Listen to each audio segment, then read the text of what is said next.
वसुदेवसुतं देवं कंसचाणूरमर्दनं देवकी परमानंदं कृष्णं वंदे जगद्गुरु।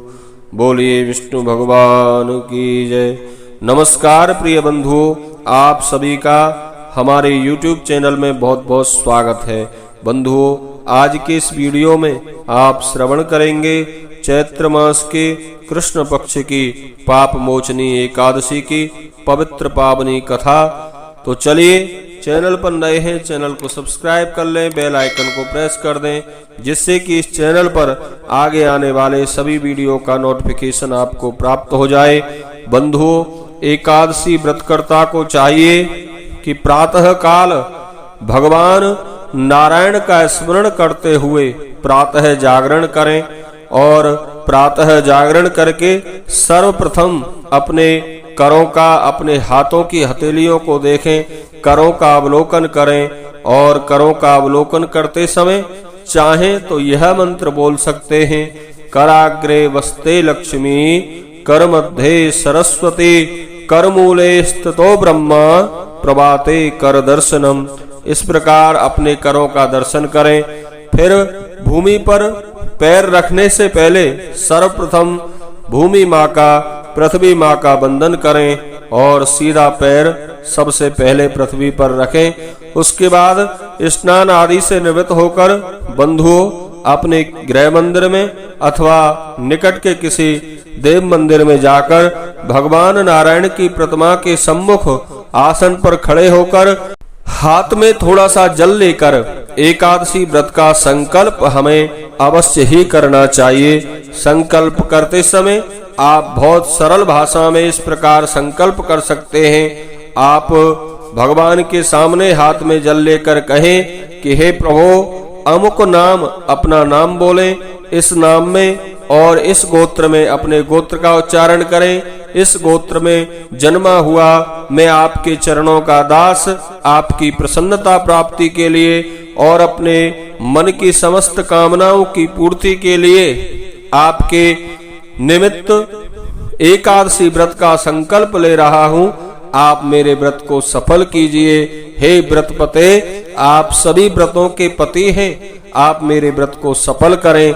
इस प्रकार छोटा सा संकल्प करके उस जल को भगवान के सम्मुख छोड़ दें और भगवान नारायण की पूजा एकादशी व्रत में हमें अवश्य ही करनी चाहिए षोडशोपचार से।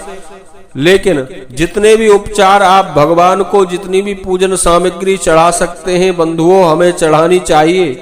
परंतु आपके पास सामग्री कम हो अथवा ज्यादा हो, भगवान नारायण को एक तुलसी पत्र अवश्य ही अर्पित करें। एकादशी के दिन तुलसी ना तोड़ें, एक दिन पहले तोड़ के रख लें अथवा तुलसी के गमले में जो टूटे हुए पत्ते पड़े हों वह भगवान नारायण को एकादशी व्रत में पूजा के उपरांत अवश्य ही अर्पित करें। और भगवान नारायण की षोडशोपचार से पूजा करने के उपरांत एकादशी महात्म्य, एकादशी की कथा हमें अवश्य ही श्रवण करनी चाहिए। तो चलिए प्रारंभ करते हैं पाप मोचनी एकादशी की पवित्र पावनी कथा। बोलिए विष्णु भगवान की जय, एकादशी महारानी की जय। बंधुओं, श्री कृष्ण जी बोले, धर्मपुत्र, चैत्र मास के कृष्ण पक्ष की एकादशी का नाम पाप मोचनी अथवा पापों को भस्म करने वाली है। इसका महात्म्य, एक दिन लोमस ऋषि बोले कि एक चित्ररथ नामक सुंदर वन था। देवराज इंद्र की वह कीड़ा स्थली थी। उस वन में एक बड़े मेधावी मुनि तपस्या करते थे। भगवान शंकर के अनन्य भक्त थे।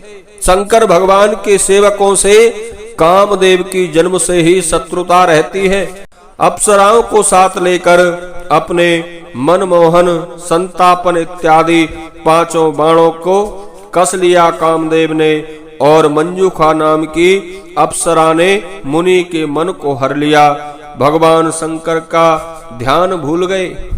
मुनि के मन मंदिर में अब मंजूखा ने जगह बना ली।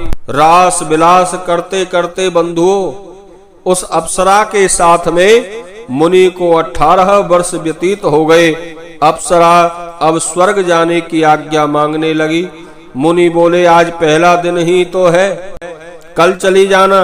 अप्सरा ने पंचांग खोलकर दिखाया तो मुनि को ज्ञात हुआ और मन में बड़ा पश्चाताप होने लगा, बड़ी गलानी होने लगी। मुनि को उस अप्सरा पर बड़ा क्रोध आया। इस हत्यारिणी ने मेरी तपस्या को भंग कर दिया है। क्रोधित हो गए और मुनि ने उस अप्सरा को पिशाचनी बनने का श्राप दे दिया। अप्सरा बोली, मेरा उद्धार कैसे होगा? मुनि बोले, पाप मोचनी एकादशी के प्रभाव से तुम्हें फिर दिव्य शरीर मिलेगा।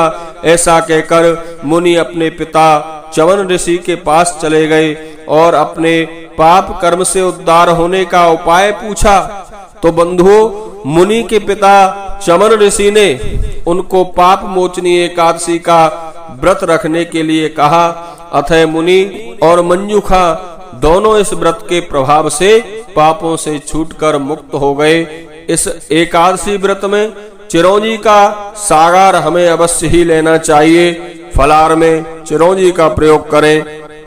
आप सभी को मेरी ओर से एकादशी की बहुत बहुत शुभकामनाएं। जय श्री कृष्ण।